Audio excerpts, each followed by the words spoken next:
Good evening বন্ধুরা, রাধে রাধে, জয় শ্রীকৃষ্ণ। তোমরা সবাই কেমন আছো? আশা করি তোমরা সবাই খুব ভালো আর সুস্থ আছো। আমার গোবিন্দের কৃপায় আমরাও সবাই খুব ভালো আর সুস্থ আছি। আমি রাখি অধিকারী লাইফস্টাইল ব্লগে তোমাদের সবাইকে ওয়েলকাম জানাই। আর আজকের ব্লগটা বিকাল থেকে স্টার্ট করছি। তো এই যে সন্ধ্যা পড়লেই আমরা চলে আসি বিকালের দিকে, একবারে ছাদে এসে একটু লিচু পেড়ে খাই। আর আজকে দেখো ওয়েদারটা কেমনই করেছে, পুরো মেঘ অন্ধকার হয়ে আসছে আর কি হারে বিদ্যুৎ চমকাচ্ছে, সেটাই তোমাদের কাছে একটু শেয়ার করছিলাম। আর আজকের ব্লগটা পুরো দেখো, আশা করি খুব ভালো লাগবে তোমাদেরকে। তো পুরো ভিডিওটা দেখো আর সাথে থাকো, তোমাদেরকে সাথে নিয়ে আজকের ব্লগটা আরম্ভ করছি। তো দেখো, তারপর চলে এসেছি নিচে, আর আমার শাশুড়ির জন্য লিচু কিছু বিচি ছাড়িয়ে রেখে দিয়েছি, কারণ ও তো বয়স্ক মানুষ, বিচি ছাড়িয়ে খেতে পারে না, তার জন্য। তারপরে ওদের বাচ্চাদেরকে দিয়ে দিলাম দুধ গরম করে, আমরাও চাটা খেয়ে নিয়েছি। কিছুটা বাসন ছিল, সেটা এখন ধুয়ে রান্নার প্রস্তুতি আরম্ভ করলাম।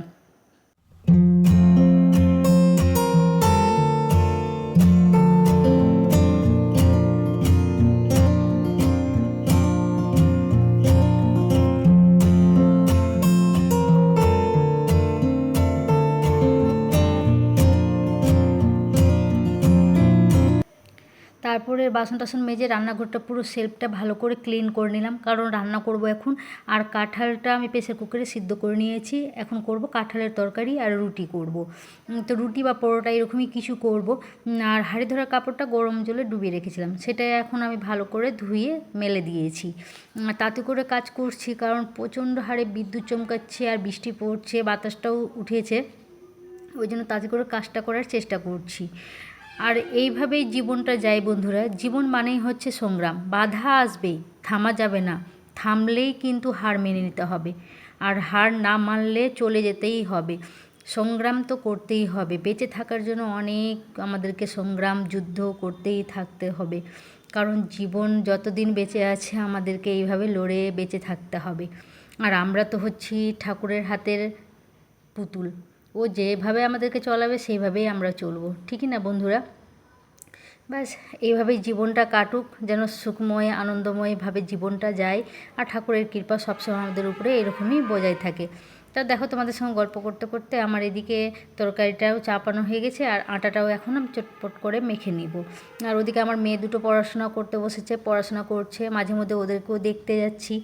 আর এই যে আটাটাও মেখে নিব এখন ভালো করে। আটাটা একটু আগে মেখে রাখলে রুটিটা খুব সুন্দর হয়। আর আমি এইভাবে নিচে বসে ভালো করে একদম আটাটা মাখি মন দিয়ে, কারণ আটাটা সুন্দরভাবে মাখা গেলে রুটিটাও সুন্দর হয়, তার জন্য।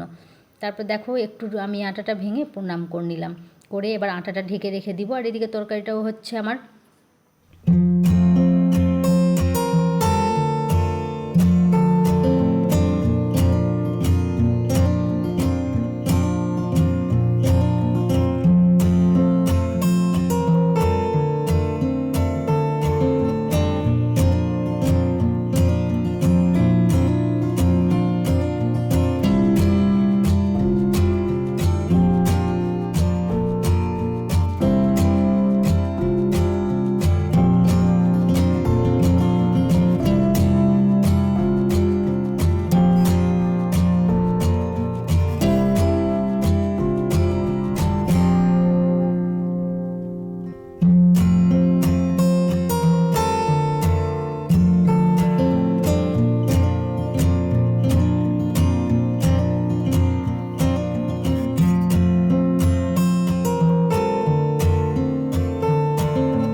রান্নাঘরে আসলে মানে শুধু রান্নাতেই ব্যস্ত থাকি তা না, রান্নাঘরে আসলেই পুরো ছোটো মোটো এটা ওটা কাজ করতেই থাকি, হয়তো বাসন গুছানো বা কোনো জিনিস মুছে নেবা, বা কোথাও কোনো কিছু নোংরা দেখলে সেটা ক্লিন করে নেবা, হয়তো এইরকম সব হাউস ওয়াইফরাই করে, ঠিক না?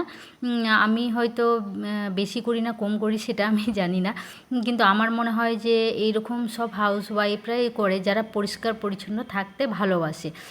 তারা হয়তো এইরকমই টুকটাক মানে রান্নার সাথে সাথে ছোটো মোটো কাজ রান্নাঘরে করতেই থাকে। আর এদিকে দেখো নিরামিষ কাঁঠালের তরকারি করছি।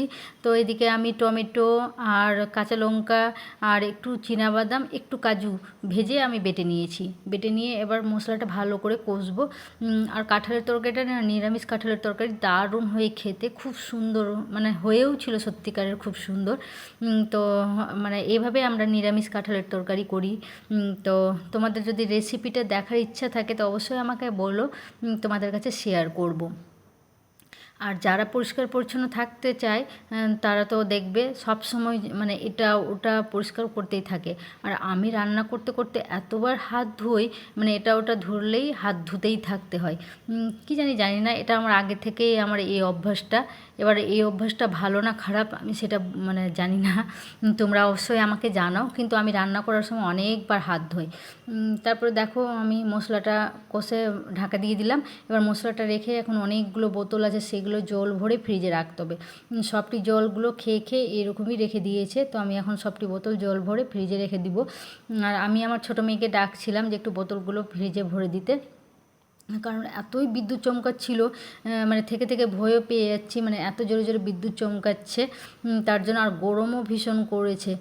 তো দেখো জলগুলো আমার ভরা হয়ে গেছে। আর আমার ছোটো মেয়ের পড়ার মানে পড়তে পড়তে পড়াটা হয়ে গেছে, ও এসে আমাকে একটু হেল্প করে দিচ্ছে। তো মাঝে মধ্যে মেয়েরাও এরকম হেল্প করে দিয়ে থাকে। আর মশলার কালারটা দেখো, just looking like a wow লাগছে না? তো বাস এবার মশলাটা কষা হয়ে গেছে। এবার দিয়ে দেবো কাঁঠাল আর আলু। ভেজে রেখেছিলাম কাঁঠালটাকে সিদ্ধ করে কাঁঠালটা ভেজে নিয়েছিলাম, আলুটাও ভেজে নিয়েছিলাম। এবার মশলাটা কষা হয়ে গেছে, এবার দুটোই দিয়ে ভালো করে কষবো। আর নামানোর আগে একটু ঘি গরম মশলা দিয়ে বাস নামিয়ে নেব। আর দুই মেয়ের পড়া হয়ে গেছে, এখন ল্যাপটপ নিয়ে বসেছে দুটোই। তো বড় মেয়ে কম্পিউটার ক্লাসের প্র্যাকটিসগুলো করছে এখন বসে, আর ছোটো মেয়েটা বসে বসে দেখছে।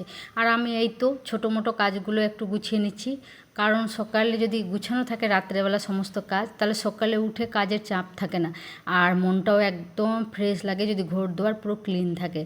তারপরে দেখো ওইদিককার কাজটা করে কাপড় টাপড় যা ছিল সব ভাঁজ করে গুছিয়ে নিজের জায়গায় রেখে চলে এসেছি আবার রান্নাঘরে। আর এখন গরম জল করলাম, গরম জলটা তরকারিতে অ্যাড করলাম। যে কোনো তরকারিতে দেখবে গরম জল অ্যাড করলে না তরকারির স্বাদটা দ্বিগুণ বেড়ে যায়। তারপর দেখো একটু ঘি দিয়ে দিলাম। এবার তরকারিটা হয়ে গেলে নামিয়ে নিব।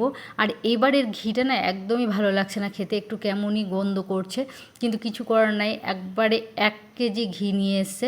তার জন্য চেষ্টা করছি তাতে করে পরোটা বা লুচি কিছু বানিয়ে তাতে করে এই আলু পরোটা এগুলো করে ঘিটাকে শেষ হয়ে গেলে তাহলে নতুন ঘি নিয়ে আসবে। আর জানি না এবার ঘিটা কেন এরকম দিয়েছে। আর প্রথম রুটিটা তো তোমরা জানোই যে আমি গোমাতার জন্য রাখি, তো প্রথম রুটিটা করে গোমাতার জন্য রেখে দিলাম। আর এখন গরম গরম ঘি দিয়ে পরোটা ভেজে নিচ্ছি। এবার আমার গোপাল সোনার ভোগ দিয়ে দিলাম, প্রথমে পরোটা আর কাঁঠালের তরকারি দিয়ে দিলাম। এবার ও ভোগ মানে খাবে।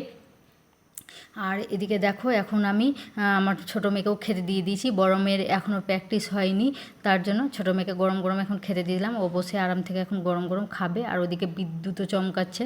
তো এই বিদ্যুৎ আর বৃষ্টির মজার সাথে গরম গরম পরোটা আর কাঁঠালের তরকারিও জমে গেছে পুরোটা একবারে। আর এদিকে দেখো প্রেসার কুকারে অল্প করে ভাতটাও চাপিয়ে দিয়েছি।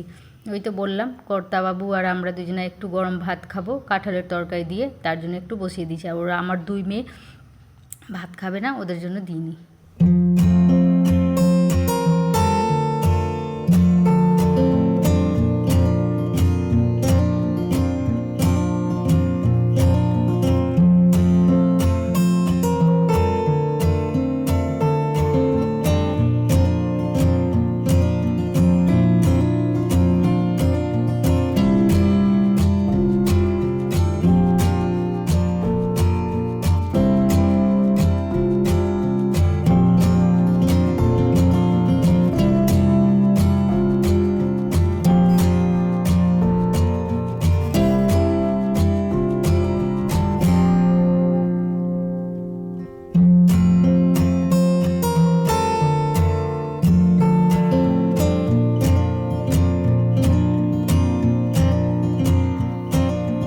তোমাদের ব্লগটা কেমন লাগছে অবশ্যই জানাও বন্ধুরা।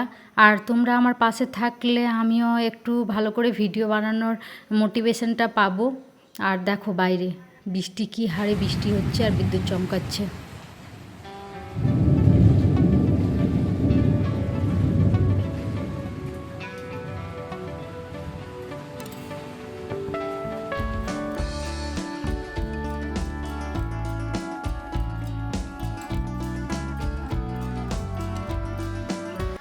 দেখলেই কীভাবে বৃষ্টি আর বিদ্যুৎ চমকাচ্ছে, বাতাসটাও খুব চলছে। তারপরে দেখো আমার বড় মেয়েকেও এখন খেতে দিয়ে দিলাম, ও খাবার খাচ্ছে এখন। আর ছোটো মেয়ে এখন ঘুমায়নি, ও এখন অপেক্ষায় বসে আছে কখন দিদি ঘুমাবে তখন ও ঘুমাবে। এই জন্য ও ঘুমাচ্ছে না, কিন্তু ওর প্রত্যেক দিন খুব সকালে টিউশন থাকে, 6:45 ওর টিউশন থাকে, ভোরে ভোরে ওকে উঠতে হয় ঘুম থেকে। তাও ওই ঘুমাতে যাবে না, শুবেই না যতক্ষণ ওর দিদি ঘুমাবে না ও ঘুমাবে না। ওই জন্য ও এদিক ওদিক ঘুরে বেড়াচ্ছে, এত বকছি তাও যাচ্ছে না। তারপরে দেখো আমি আর আমার কর্তাবাবু দুজনেই খেতে বসে গেছি। তো একটু ভাত, কাঁঠালের তরকারি আর পরোটা নিয়ে দুজনেই খেতে বসে গেছি। এখন ওরা দুই মেয়ে আমার ঘুমিয়ে পড়েছে, আমার গোপাল সোনাও ঘুমিয়ে পড়েছে, আর আমরাও এখন খেতে বসেছি। আর তরকারিটা এতই টেস্টি হয়েছিল, দারুণ লাগছিল খেতে। তো দেখো অল্প ভাত তরকারি থেকে গেছে, আর পুরো রান্নাঘরটাও আমি ক্লিন করে নিয়েছি। তো আমার ভিডিওটা যদি তোমাদের ভালো লেগে থাকে তো কী করতে হবে, লাইক কমেন্ট শেয়ার করতে হবে। আর যারা আমার চ্যানেলে নতুন আছে তারা প্লিজ আমার চ্যানেলটাকে সাবস্ক্রাইব করো। আর ভালো ভালো নতুন নতুন ভিডিও নিয়ে আসবো। কী ধরনের ভিডিও দেখতে তোমরা ভালোবাসবে অবশ্যই আমাকে জানাও, সেই ধরনের ভিডিওটা করব আমি। আর দেখো আমার মুখে একটা পিম্পল বেরিয়ে গেছে, সেটাই এখন তোমাদেরকে দেখাচ্ছিলাম। আর স্নান টান করে ফ্রেশ হয়ে নিয়েছি। তো রাধে রাধে, গুড নাইট, সবাই ভালো থাকো, সুস্থ থাকো।